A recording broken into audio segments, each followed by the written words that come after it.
In today's video, I'm going to be telling you guys about the top 5 best businesses to buy and make money. This is going to be a 2018 updated version. Now, I am making this before the nightclub update comes out. I'm doing this for a couple of reasons. Number one, sort of to consolidate everything before we get another business added to the game so that you can know which ones to use to either prep for the update, or number two, to use in consolidation with the nightclub update, because we know it's going to be sort of a combination of all of our previous businesses. So this video is going to give you a quick snippet of each of the top 5 businesses in Grand Theft Auto Online, some of their pros and cons, and how they might be beneficial to your play style and how you can make the most money by using them. So let's jump into this and let's get started. I'm actually going to be starting with my favorite business and what I think is the best business in the game, and that is the import-export services. So in order to get started with the import-export services, you're going to need a CEO office and a special vehicle warehouse. Now, if you're specializing in import-export, then buy the cheapest CEO office and the cheapest special vehicle warehouse. There is no difference other than location. You can store the same amount of cars in the special vehicle warehouse, and the CEO office gives you the exact same access to sourcing the vehicles. So if you haven't already have those things, that's a way in which you can get into the door for the cheapest. Now, the reason I like import-export so much is it is great for making money as a solo player. I know not all the time we have access to players and friends and crew members who can help us do our businesses. Actually doing the import-export stuff solo is kind of the best way to go about doing it, believe it or not. And at the end of the day, because you can only source one car at a time, it really isn't all that much more useful to have other associates helping you. Now, it certainly doesn't hurt, but it makes it one of the easiest businesses in which you can do by yourself. Another thing, it's also relatively low risk. Because the cars you're delivering are for the most part supercars and sports cars, it's pretty easy to navigate throughout the world. Whereas with a lot of the other businesses, you're dealing with, dump trucks, garbage trucks, UPS trucks, slow motorcycles that are very susceptible to getting destroyed by other griefers. And because you're doing this as a part of the CEO, you have access to ghost organization, bribe authorities, making it very easy to go from point A to point B. Now, when it comes to selling the vehicles, yes, having more players means you can sell more vehicles at a time, but it also means you have a longer cooldown period. So that doesn't necessarily guarantee that you're going to be able to make more money with more players. It just means you'll have to wait longer to sell more cars. But at the end of the day, the import-export service is still the best way to make money in Grand Theft Auto Online as far as buying a business goes. It's incredibly easy, for the most part very convenient, very low risk, and something you can do on your own, which I know is very important to a lot of you guys. All right, business number 2, we're going to be focusing on the products that were added in the BIKERS DLC.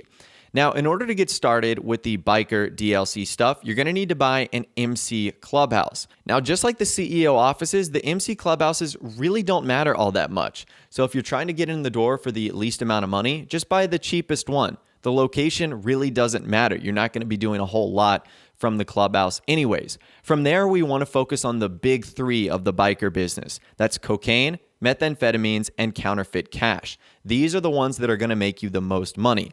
I know a lot of people get excited about the weed farm, but prioritizing your time on cocaine, methamphetamines, and counterfeit cash are going to be the best 3 in terms of how long it takes to build up supply and how much money you get when you ultimately go to sell them. Now, one of the best parts about the biker stuff is its passive income. And actually, the smart strategy, if you have the funds, is to simply buy supplies, wait for your NPC workers to fill them up, and once you've done that, you want to either fill them up again or sell what you have. And because this is passive income, it will allow you to focus on other means of making money, whether that's doing VIP missions, whether that's selling cars that you have in your garage. So it's a great way that will allow you to do other things while you're still producing product. And then when it comes time to selling product, you just jump back to one of those business HQs and you go about selling it. Now, the only issue I have with the biker businesses is a lot of the sell missions give you some really tricky vehicles, like garbage trucks and really slow motorcycles. So this is way easier if done in a group. Now, luckily, the MC group allows you to have 8 people in total.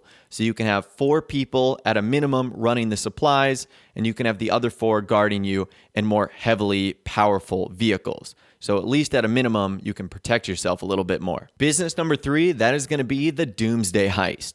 Now, the reason the Doomsday Heist is considered a business is because you have to buy a facility. Now, unfortunately, there's no cheap way for the most part to go about buying a facility. I mean, you can get one up in Sandy Shores or Palito Bay for, a little bit close to $1 million, depending on some of the add-ons you do. But the Doomsday Heist is a great way to make money, especially if you're doing it for the first time, or you're going for challenges that you've never done before. So for example, if you're able to complete the criminal mastermind challenges or doing them for the first time in order, you're gonna make significant bonuses while doing these new exciting missions. And that's another part about it as well. The Doomsday Heist is relatively new and exciting, which means it's a great way to make a little bit of extra money. And as you complete those heist missions, you will also save money on a lot of the best weaponized vehicles in the game. Completing them will get you bonuses, saving you money. Now, on top of that, even though this is not a business, I'm sure all of you guys own a high-end apartment. Do the regular heists as well. Same with the Doomsday Heist. There's a ton of bonuses like completing them for the first time, criminal mastermind challenges that will make you millions of dollars. I'm not even kidding. So do the new Doomsday Heist missions, and because I'm sure you already own a high-end apartment, do the regular heist missions as well. The only real downside to this is heists cannot be done solo. The Doomsday Heist is a little bit better, allowing you to do it with just one other person. But the regular heist missions, you'll need a total of 4 players. And you're going to want to have communication as well. Otherwise, it's going to be pretty difficult to complete. Business number 4 today, that is the gun running bunker stuff. So the reason the gun running bunker stuff I have actually lower down on the list than the biker stuff is it's passive income, but it's from only one source, which means it's going to take a little bit longer to fill up, and you're also not going to be able to spread yourself out. So you're going to have a little bit of higher risk because everything is going to be in one sort of sector within guns. Now, just like the biker stuff, because it is passive income, you can actually use that to go do other things like VIP missions and stuff like that. And another reason I have it a little bit farther down on the list is because it's also a little bit more boring than the biker stuff, in my opinion. Now, if you can get over the fact that it's not as boring, then that's pretty cool. And it also allows you to have easier delivery missions, at least in my opinion. Instead of getting things like, UPS trucks and bikes, you get like a phantom wedge that you just get to drive down the city and try and deliver the cargo. So you get a little bit of easier missions, in my opinion. But at the end of the day, because it comes from one source and it's a little bit more boring, that's why I have the bunker stuff lower down the list than the biker stuff. Now, the last thing I forgot to mention about the bunker business is you're going to need a bunker. I thought that was pretty straightforward, but I forgot to mention that when we were talking about it. Bunkers are not the cheapest thing ever, so this does take a little bit to get into as well. Again, another reason why I put it down further than the biker stuff. It's a little bit more expensive to get involved in. But anyways, at the number 5 spot today, the Finance and Felony CEO crates. So for this, you're going to need 2 prerequisites as well. You're going to need a CEO office. Again, same thing applies like we're talking with the import-export stuff. And you're also going to need cargo warehouses. Now, in my opinion, having multiple cargo warehouses, at least 2 large ones, is really nice. That way you can sort of alternate when you go back to your office and you don't have to worry about the timer. But the CEO crates is pretty interesting. It is active income, which means you're not just going to be able to sit back and have supply actually build up. This is something you're going to have to actively source out, and it's way better with help. Doing CEO crates solo is kind of difficult, so it's something that I honestly wouldn't recommend doing.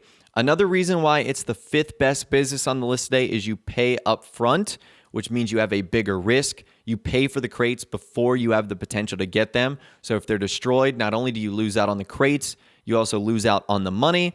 But the big bonus for the Finance and Felony CEO crates is there is a huge payout at the end. I think it's the biggest lump sum of money that you can make with a large warehouse. And if you have one of the bonuses for selling in a big lobby, you can have an even bigger bonus as well. So that's the sort of stuff I'm talking about. High risk, high reward. And that's why the CEO Finance and Felony stuff is at the number 5 spot today. But anyways, that right there is the top 5 best businesses to buy and make money in Grand Theft Auto Online. I'd love to hear from you guys in the comments down below. What are your thoughts, opinions, and more on this list? I'd love to hear from you guys down there. If you did go on to enjoy this video, though, a like rating would, of course, be awesome. And also subscribe to my YouTube channel if you are new or you like daily GTA 5 videos like this. Without the way, guys, like I said, thanks so much for watching. Take care, and I'll see you guys in the next video.